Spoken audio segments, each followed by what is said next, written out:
Hello everyone, আশা করি তোমরা ভালো আছো এবং নিয়মিত তোমরা প্র্যাকটিস করছো। I hope you will practice day by day and your skill is development to continue to English conversation. It will very help us, you or me or everyone, because the English is an international language. সুতরাং আমরা জানি যে ইংরাজি একটি আন্তর্জাতিক ভাষাটা একটা common language. এটা বাংলার মতন আমাদের কঠিন নয়, কিন্তু আমাদের কী হয়, এটা বিদেশি ভাষা, এর কারণের জন্য আমাদের কী হয়, এটা অনেকটা কষ্ট হয়।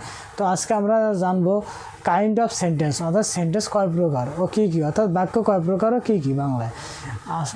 বাক্যকে প্রধানত আমরা দুই ভাগে ভাগ করতে পারি, বা সেন্টেন্সকে আমরা প্রধানত দুই ভাগে ভাগ করি। একটা হচ্ছে অর্থ অনুসারে আর একটা হচ্ছে গঠন অনুসারে। তো আমরা আজকে জানবো যে অর্থ অনুসারে বাক্যকে কয় ভাগে ভাগ করা যায়। অর্থ অনুসারে বাক্যকে কয় ভাগে ভাগ করা যায়? অর্থ অনুসারে বাক্যকে 5 ভাগে ভাগ করা যায়। দেখো আমি পুরো ব্ল্যাকবোর্ডে লিখে দিয়েছি, তোমরা একটা স্ক্রিনশট নিয়ে নাও। 1 2 3 4 5 স্ক্রিনশট কমপ্লিট হয়ে গেছে তোমাদের। তো দেখো অর্থ অনুসারে সেন্টেন্সকে ভাগ করা যায় হচ্ছে 5 ভাগে। প্রথম যে ভাগটা রয়েছে, দেখো প্রথম যে ভাগটা রয়েছে সেটা হচ্ছে অ্যাসার্টিভ সেন্টেন্স, অর্থাৎ বন্দনামূলক বাক্য। দ্বিতীয়টা হচ্ছে ইন্টারোগেটিভ সেন্টেন্স, অর্থাৎ প্রশ্নমূলক বাক্য। তৃতীয়টা হচ্ছে ইম্পারেটিভ সেন্টেন্স, ওটা আদেশ, উপদেশ এবং অনুরোধ সূচক বাক্য। আর 4 নম্বরে হচ্ছে অপটেটিভ সেন্টেন্স, হচ্ছে ইচ্ছা বা প্রার্থনা সূচক বাক্য। আর 5 নম্বরে হচ্ছে এক্সক্লেমেটরি সেন্টেন্স, অর্থাৎ হঠাৎ, বিস্ময়, চমৎকার, এই সমস্ত যে জিনিসগুলো রয়েছে এরকম বোঝালে তো সেটা কী হয়, ইম্পারেটিভ সেন্টেন্স হয়। তো এই প্রত্যেকটা যে সেন্টেন্স আছে 5টা অর্থ প্রকার, এই 5টা সেন্টেন্সের উদাহরণ আমি এক একটা করে উদাহরণ দেবো এবং তোমাদের পুরো যে কথাটা আমি লিখেছি বাংলায়, এই কথার সঙ্গে পুরো ম্যাচ করে যাবে এবং তোমরা বুঝতে পারবে যে হ্যাঁ, এটা এই ধরনের অর্থ অনুসারে এই ধরনের বাক্যের মধ্যে যে 5 প্রকার আছে, এই 5 প্রকারের মধ্যে কোনটা কোন ধরনের বাক্য সেটা একটা করে আমি লিখবো, একটা করে লিখবো এবং আমি তোমাদের ওই সঙ্গে সঙ্গে বলবো এবং এইগুলো তোমরাও সঙ্গে সঙ্গে বলবে এবং প্র্যাকটিস করবে। দেখো প্রথমে আমি লিখছি সেটা হচ্ছে অ্যাসার্টিভ সেন্টেন্স। অ্যাসার্টিভ সেন্টেন্স একটা বন্দনামূলক বাক্য, অর্থাৎ কোনো কিছু, এনিওয়ান, যে কোনো কিছু যখন বন্দনা করা বোঝায় তখন কী হয়, তখন সেটা যে কোনো জিনিস বন্দনা করা বোঝালে সেটাকে অ্যাসার্টিভ সেন্টেন্স বলে। অর্থাৎ কোনো কনভারসেশন যখন অমুক ক্লাসে ফার্স্ট হয়েছে, তুমি ক্লাসে ফার্স্ট হয়েছো, তুমি ইংরেজিতে ভালো কথা বলতে পারো, এটা একটা ব্যক্তি সম্পর্কে বন্দনা করা বোঝায়। যে কোনো কিছু বন্দনা করা বোঝালে সেটাকে বলে অ্যাসার্টিভ সেন্টেন্স বা বন্দনামূলক বাক্য। দেখো এখানে আমি একটা উদাহরণ দিয়ে দেখাচ্ছি অ্যাসার্টিভ সেন্টেন্সের। Ram is a good boy. দেখো এখানে আমি যে সেন্টেন্সটা লিখেছি তোমরা সহজে দেখতে পারবে, Ram is a good boy, অর্থাৎ রাম একটি ভালো ছেলে। এখানে তার কী বোঝাচ্ছে, তার একটা গুণ বোঝাচ্ছে এবং সে যে ভালো ছেলে সেটাকে বোঝাচ্ছে। যেহেতু এটা বন্দনা করা বোঝাচ্ছে, তাহলে তোমরা দেখো এখানে আমি লিখে রেখেছি বন্দনামূলক বাক্য, তো এটার সঙ্গে এটা পুরো ম্যাচ খেয়ে গেছে, সুতরাং এটা বন্দনামূলক বাক্য। এরপরে যেটা রয়েছে ইন্টারোগেটিভ সেন্টেন্স হচ্ছে প্রশ্নমূলক বাক্য। দেখো সেটার একটা উদাহরণ দিয়ে দেখাচ্ছি তোমাদের। ইন্টারোগেটিভ সেন্টেন্স প্রশ্ন, what is your name?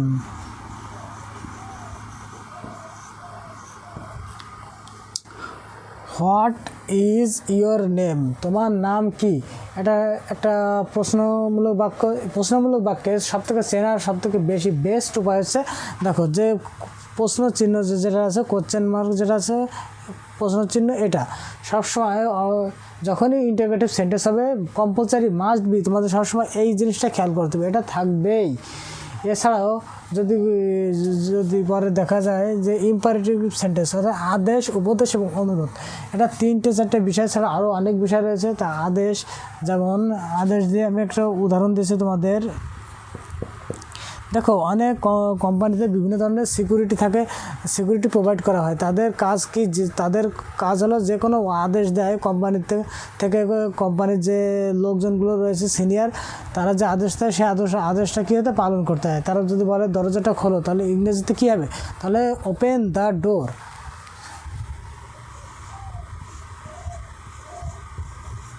Open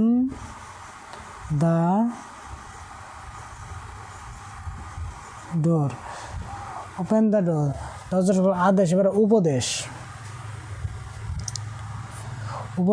উপদেশ হচ্ছে কি, যেমন আমি তোমাদের বলি যে তোমরা সবসময় পড়ো এবং সেটা প্র্যাকটিস করো, শুধু ভিডিও দেখলে হবে না, এর সঙ্গে তোমাদের প্র্যাকটিস করতে হবে এই সম্পর্কে।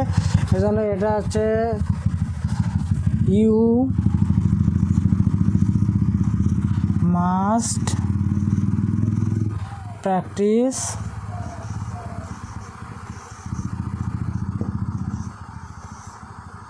Every day.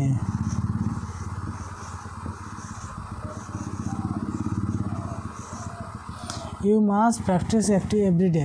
তোমাদের প্রত্যেক দিন কী করতে হবে, জিনিসগুলো প্র্যাকটিস করতে হবে, অর্থাৎ অনুশীলন করতে হবে। একবার পড়তে হবে, আবার লিখতে হবে, একবার পড়তে হবে, আবার লিখতে হবে। এভাবে তোমরা আস্তে আস্তে তোমাদের স্কিল ডেভেলপমেন্ট হবে। তৃতীয় যেটা রয়েছে সেটা হচ্ছে অনুরোধ। দেখো, আমাদের চলার সময় আমরা যখন এদিক থেকে ওদিক যখন যাওয়া আসা করি, তার মধ্যে যদি কেউর বিপদ হয় কিংবা কোনো সিচুয়েশন এমন অবস্থা হয় যে এর মাধ্যমে সেটা সম্ভব হচ্ছে না, অন্য লোকের সাহায্যের প্রয়োজন। আমরা যখন ট্রেনে চড়ি তখন এমন ধরনের আমাদের যে ব্যাগগুলো বা লাগেজগুলো থাকে সেগুলো একার মাধ্যমে তোলা যায় না, এর জন্য হেল্পের দরকার হয়। এই জন্য আমরা অচেনা যদি কোনো লোক হয় তাকে আমরা সম্মানের মাধ্যমে যেটা প্রোভাইড করি সেটা হচ্ছে প্লিজ হেল্প মি। এটা একটা কমন ল্যাঙ্গুয়েজ এবং কমন ল্যাঙ্গুয়েজ এটা সর্বক্ষেত্রে বিভিন্ন লোকই ব্যবহার করে থাকে। তো প্লিজ হেল্প মি।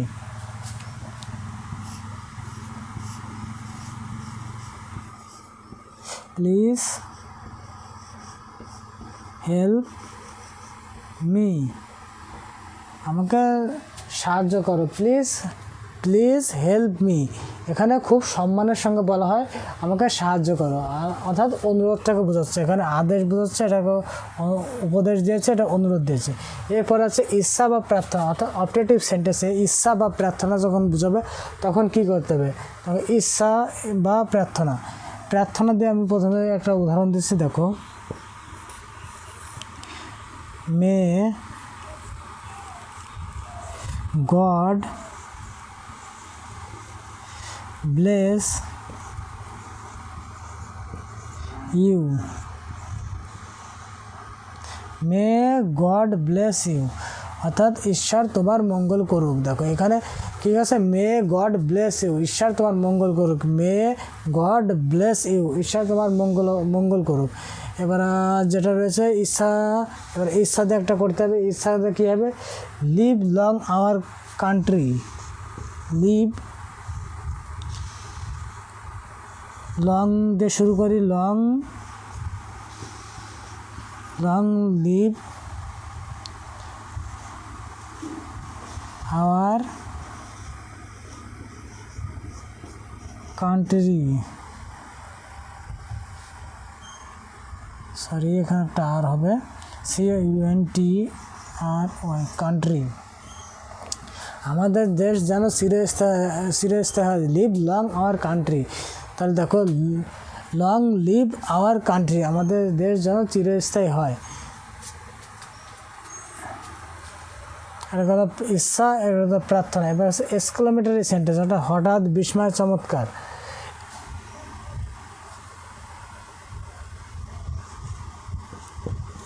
ছয় নম্বরে যেটা রয়েছে সেটা হচ্ছে এক্সক্লেমেটরি সেন্টেন্স, হঠাৎ।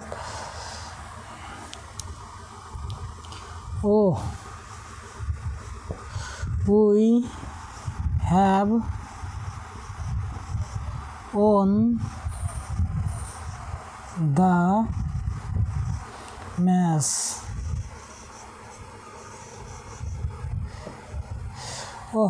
We have won the match. দেখো এখানে লিখেছি we have won the match, আমরা কি করেছি, খেলাটি জিতেছি।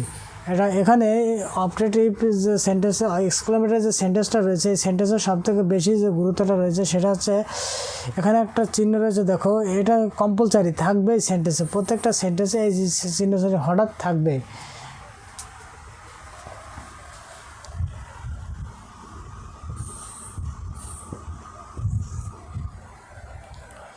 বিস্ময়,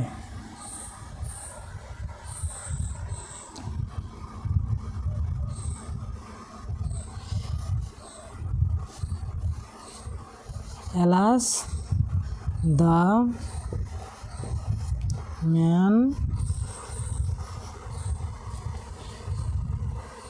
alas the man is dead, অর্থাৎ মানুষটি মারা গিয়েছে। এটা একটা বিস্ময়কর জিনিস বা চমৎকার দিয়ে বুঝাবো। চমৎকার দিয়ে যেটা আছে দেখো, চমৎকার যেটা আছে, চমৎকারের মধ্যে পড়বে হোয়াট ইজ অ্যান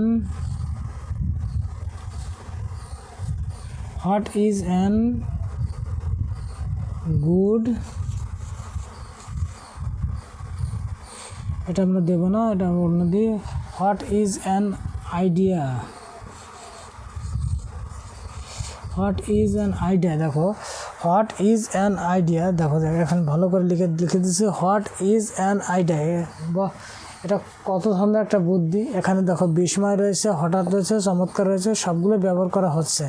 তো সুতরাং আমরা বলতে পারি যে কাইন্ড অফ সেন্টেন্স, অর্থাৎ অর্থ অনুসারে যে 5 প্রকার সেন্টেন্স আছে, সে 5 প্রকার সেন্টেন্স পুরো বর্ণনা করা হলো এবং এর প্রত্যেকটা একটা করে উদাহরণ দিয়ে বোঝানো হলো তোমাদের।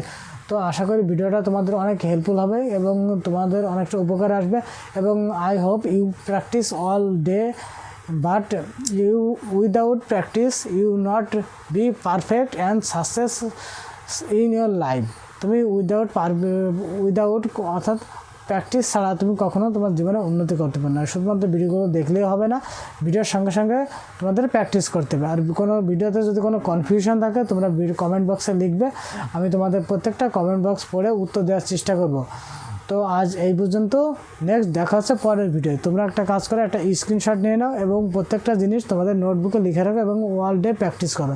যদি কোনো বিষয়ে তোমাদের কনফিউশন হয় তাহলে তোমরা কমেন্ট বক্সে লিখে জানাবে এবং সেটার আমি সলিউশন দেওয়ার জন্য আমি তোমাদের সাথে সঙ্গে থাকো। এবং এই চ্যানেলটি সাবস্ক্রাইব করে তোমাদের অল নোটিফিকেশন অন করে রাখো, যাতে আমি যখনই কোনো ভিডিও ছাড়ি তোমাদের প্রত্যেকটা ভিডিও যাতে তোমাদের কাছে পৌঁছায়। তোমরা একটা কাজ করো, পুরো যেটা আছে ডিটেলসটা পুরো একটা স্ক্রিনশট নিয়ে নাও। 1 2 3 4 5, তো পুরো একটা স্ক্রিনশট নিয়ে নিয়েছো।